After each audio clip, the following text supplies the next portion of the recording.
오늘도 베드로후서 2장 말씀을 통해서 하나님께서 주시는 은혜를 우리가 함께 나누기를 원합니다. 이 베드로후서 2장에는요, 어느 시대든 하나님 말씀을 왜곡하고 거짓으로 가르치는 자들, 이 거짓 사도나 거짓 선지자들, 또 이단들은 반드시 하나님께서 심판하신다는 것을 기록을 하게 됩니다. 베드로는 자신이 죽을 날이 가까이 왔다는 걸 알고 이제 내 마지막 사명은 주님이 다시 오신다는 이 재림의 신앙을 성도들에 가르치는 것이라고 아마 생각했던 것 같습니다. 그래서 어제 말씀을 나누었지만 베드로후서 1장 15절을 잘 보시면 내가 힘써 너희로 하여금 내가 떠난 후에도 어느 때나 이런 것을 생각나게 하려 하노라 라고 말씀을 하게 됩니다. 내가 죽은 뒤에도 이것은 꼭 알아야 된다는 것이죠. 내가 죽은 뒤에 생각나게 하고 싶은 것이 뭐냐? 거기 1장 16절에 보면 바로 주의 강림에 대한 것이라고 말씀을 하고 있습니다. 주님께서는 반드시 자기 백성을 구원하러 오시고요. 또 믿지 않는 자들은 반드시 심판하러 오신다는 것입니다. 이 성도들이 이것을 절대로 잊으면 안 된다는 것을 말씀을 하는 것이죠. 이 베드로 전서에서 하늘에 대한 산 소망을 가져야 한다고 말했다면 베드로 후서에서는 주님이 곧 오신다는 것을 잊지 말라는 것입니다. 이 베드로가 이런 이야기를 하는 근본적인 이유는 그 당시 기독교인들이 신앙생활 하기가 쉽지 않았기 때문이기도 합니다. 이 로마의 핍박과 또 유대인들의 멸시가 있었기 때문에 예수를 믿는다는 고백을 하기도 쉽지 않은 시대에 이 땅의 현실만 보지 말고 앞으로 우리가 가야 할 이 천국을 바라보고 주님이 다시 오심을 기대하면서 신앙생활 하라고 말씀을 하는 것입니다. 근데 그 당시에 이단자들이 있었고요. 이런 이단자들이 주의 재림은 없다. 주의 재림은 사람들이 만들어낸 허황된 이야기라고 주장하는 사람들이 있었기 때문에 베드로는 그게 아니라는 것을 증거를 하게 되는 것입니다. 그래서 오늘 2장에서는 이 구약시대 역사를 통해서 과거에도 이런 잘못된 주장을 하던 이 거짓 사도들 또 거짓 선생들 이런 이단들이 다 심판을 이미 받았다는 것입니다. 오늘날도 이렇게 하나님 말씀을 믿지 못하고 잘못 가르치는 자들은 이 구약시대처럼 반드시 심판을 면하지 못하게 될 것을 경고를 하게 되는 것이죠.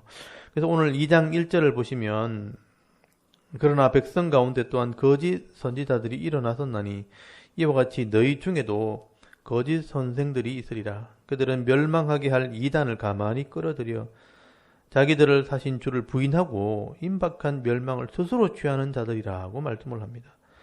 이 과거에 구약시대에도 거짓 선지자들이 있었던 것처럼 지금도 거짓 선생들이 있고요. 이런 사람들이 교회 이단들을 끌어들여서 주님 오신다는 것을 믿지 못하게 한다는 겁니다. 근데 만약 주의 재림이 없다면, 마지막 심판이 없다면 사람들은 이 땅에서 마음껏 즐기는 삶을 추구하게 되는 것입니다.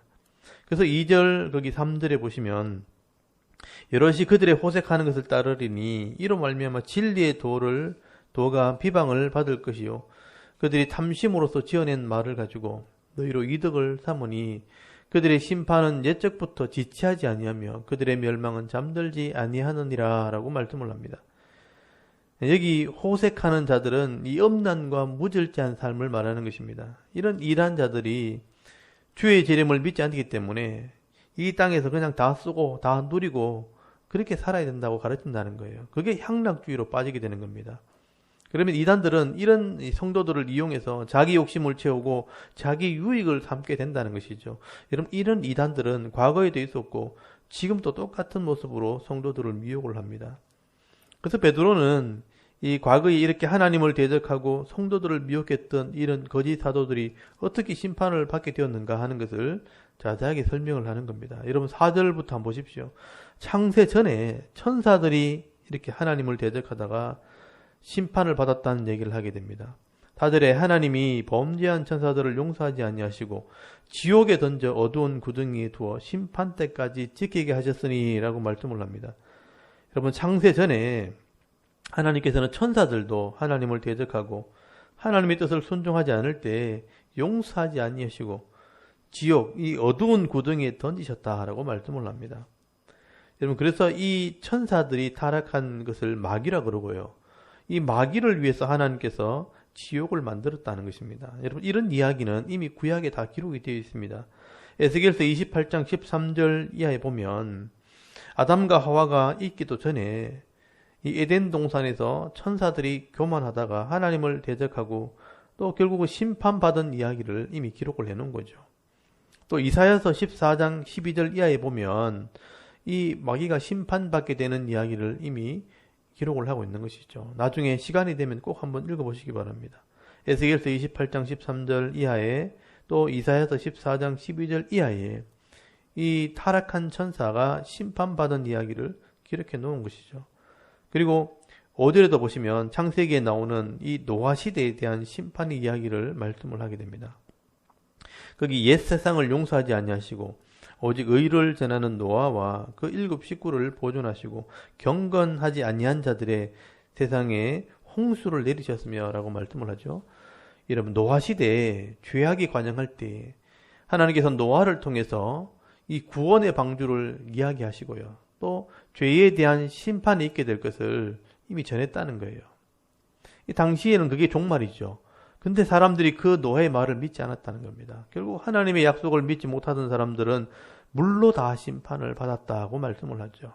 이 노아 홍수의 심판의 증거는 이 땅에 가득한 것 아닙니까? 그리고 이 노아 시대 이후에도 6절에 보시면 소돔과 고모라 성도 심판을 받았다는 겁니다. 소돔과 고모라 성을 멸망하시기로 정하여 제가 되게 하사 후세에 경건하지 아니할 자들에게 본을 삼으셨으며 라고 말씀을 합니다. 여러분, 소돔과 고모라 성에 있는 사람들도 의로운 롯을 통해서 멸망을 선포하고요. 구원받는 길을 가르쳐 주어도 그들이 믿지 않았다는 거예요. 이 롯의 말을 농담으로 여겼다는 겁니다. 결국 경건하지 않는 자들이 이렇게 심판을 받은 것을 미리 보여주시는 것은 마지막 심판의 본을 삼기 위해서 그렇게 기록하셨다는 것입니다. 이렇게 베드로는 성경을 살펴보아도 이게 다 기록이 됐다는 겁니다. 영적인 존재도 하나님을 대적할 때 심판을 받았고요. 또 음부에 들어가게 되었고 하나님 말씀을 믿지 않는 사람들도 결국은 물로 심판을 받기도 하고 불로 심판을 받기도 했다는 것입니다. 이 모든 불의한 자들, 이 경건하지 않는 자들은 지금 음부에 들어가 있고요. 또 주님 오실 때까지 마지막 때 이 영원한 심판을 기다리고 있다고 말씀을 하는 것입니다. 그래서 여러분 9절에 보시면 주께서 경건한 자는 시험에서 건지실 줄 아시고 불의한 자는 형벌 아래에 두어 심판날까지 지키시며 특별히 육체를 따라 더러운 종력 가운데서 행하며 주관하는 일을 멸시하는 자들에게 형벌할 줄을 아시느니라 라고 말씀을 합니다. 이렇게 베드로는 성경을 보고 역사를 살펴봐도 하나님의 심판을 믿지 않고 세상에서 향락을 즐기는 자들은 다 심판을 받았다는 것입니다. 그러므로 앞으로 우리에게도 이런 주의 이 강림하심과 마지막 심판이 기다리고 있다는 것을 잊지 말고 기억하는 삶을 살아야 할 것을 말씀을 하게 되는 것이죠. 그래서 오늘도 우리가 이 하나님 말씀을 믿는다면요, 이 마지막 주의 재림과 마지막 심판이 있다는 것을 우리가 확신한다면 이 땅에서는 함부로 살 수 없는 거죠. 경건한 삶, 거룩한 삶, 믿음의 삶을 살아가야 된다는 것입니다. 그리고 베드로는 이런 이단들이 어떤 특징을 가지고 있는지를 또 자세히 설명을 하게 됩니다. 여러분 12절부터 한번 보시면요. 그러나 이 사람들은 본래 잡혀 죽기 위하여 난 이성 없는 짐승 같아서 그 알지 못하는 것을 비방하고 그들의 멸망 가운데서 멸망을 당하며 불의의 값으로 불의를 당하며 낮에 즐기고 노는 것을 기쁘게 여기는 자들이니 점과 흠이라 너희와 함께 연회할 때에 그들의 속임수로 즐기고 놀며 음심이 가득한 눈을 가지고 범죄하기를 그치지 아니하고 굳세지 못한 영혼들을 유혹하며 탐욕에 연단된 마음을 가진 자들이니 저주의 자식이라 이렇게 말씀을 합니다. 이게 이단들의 특징이라는 겁니다. 그 당시에 영지주의자들, 이런 이단들은요, 부활을 믿지 않았습니다. 또 영이 거룩하고 육체는 악하다고 믿었기 때문에 이 땅에 있는 동안 우리가 육체는 그냥 향락을 즐기며 살아야 된다, 그렇게 믿었다는 거예요. 그래서 이성 없는 짐승처럼 악을 행하고요, 향락을 즐기는 삶을 추구했다는 것입니다. 그리고 음심이 가득한 눈으로 범죄를 하고요, 이 굳세지 못한 영혼들, 믿음이 약한 이런 성도들을 유혹을 해서 타락하게 만들었다는 것입니다. 그래서 15절에 베드로는 이런 사람들이 마치 민수기 22장에 나오는 이 거짓 술사 발람처럼 물질에 눈이 멀어서 이스라엘 백성들을 저주하고 음행으로 유혹하는 자 같다. 그렇게 말씀을 하는 겁니다. 그리고 거기 17절 한번 보십시오. 17절에 이런 사람들은 물 없는 샘이요 광풍에 밀려가는 안개니 그들을 위하여 캄캄한 어둠이 예비되었나니 그들이 허탄한 자랑의 말을 토하며 그릇되게 행하는 사람들에게서 겨우 피할 자들을 음란으로서 육체의 정욕 중에서 유혹하는도다라고 말씀을 합니다. 이단들이 이런 짓을 한다는 거예요. 물 없는 샘 같다는 거죠. 겉으로는 뭔가 있는 것 같은데 가보면 아무것도 없다는 겁니다. 광풍에 밀려가는 안개 같아서 희미하게 뭔가 보이는 것 같은데 시간이 지나고 나면 아무것도 없다는 거예요. 허탄한 자랑만 하고요. 음란과 정욕으로 유혹을 해서 우리가 가진 이 신앙과 믿음을 송두리째 빼앗아가는 그런 자들이 바로 이단들입니다. 그래서 베드로는 우리가 가진 이런 신앙을 지금 견고하게 하고 분명한 신앙을 가져야 할 것을 말씀을 하게 되는 것이죠. 그리고 이런 이단들은요. 예수를 믿다가 이단으로 넘어간 사람들이 대부분이기 때문에 다시 돌아오기 쉽지 않다. 그런 말씀까지 합니다. 여러분 19절 한번 보십시오. 그들에게 자유를 준다 하여도 자신들은 멸망의 종들이니 누구든지 진 자는 이긴 자의 종이 됨이라. 이미 이단들은 예수를 믿다가 진 자가 되었다는 거예요. 그래서 20절 21절에 보시면 만일 그들이 우리 주 대신 구주 예수 그리스도를 알므로 세상에 들어옴을 피한 후에 다시 그 중에 얽매이고 지면 그 이단을 따라가면 그 나중 형편이 처음보다 더 심하리니 의의 도를 안 후에 받은 거룩한 명령을 저버리는 것보다 알지 못하는 것이 도리어 그들에게 나으리라. 이런 말씀을 합니다. 이렇게 예수를 믿고 이단에 넘어간 자들은요. 처음보다 나중 형편이 더 심하게 된다고 말씀합니다. 그래서 이런 이단에 넘어간 자들은요. 제대로 신앙생활을 할 수가 없는 겁니다. 자꾸 예수 믿는 사람들을 의심하고 자꾸 비판하는 시각으로 바라보기 때문에 그런 것입니다. 나중에 가정이 파탄나고 정상적인 삶을 살아갈 수 없게 되는 것이죠. 그래서 22절에 마치 이런 사람들은 속담에 있는 것처럼 개가 토한 것에 돌아가고요. 돼지가 씻었다가 들어온 구덩이에 도로 눕는 것 같이 이런 잘못된 지식으로 자꾸 끌려간다라고 말씀을 하는 겁니다. 예수를 믿고 구원을 받고도 제대로 배우지 못하고요.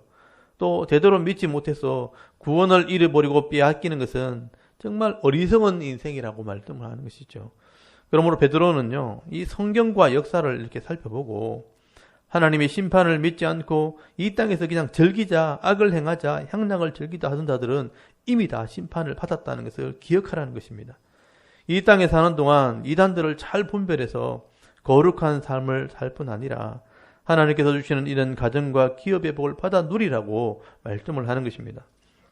오늘도 많은 이단들이 교회에 들어와서 성도들을 미혹하고 있습니다. 교회가 잘못되었다고 비판을 하면서 목사는 거짓이라고 이렇게 거짓말로 유혹을 하면서 우리한테 오면 진정한 자유와 행복을 누릴 수 있다고 거짓말로 유혹을 하는 것입니다. 오늘도 이 베드로 후서 말씀을 통해서 이런 이단자들이 시대마다 있었고요. 또 반드시 심판을 받았고 또 마지막 때도 이런 이단들을 위한 심판이 준비되어 있다는 것을 여러분 깨달을 수 있기를 바랍니다. 그래서 오늘도 성도들에게 주시는 이 천국의 복, 하나님 나라의 복을 빼앗기지 않고요. 내게 주시는 이 분복을 잃어버리지 않는 믿음 있는 자의 삶을 살아갈 수 있는 오늘 저와 여러분의 하루 삶이 될 수 있기를 주의 이름으로 축원합니다. 아멘. 잠깐 우리 기도 드리겠습니다.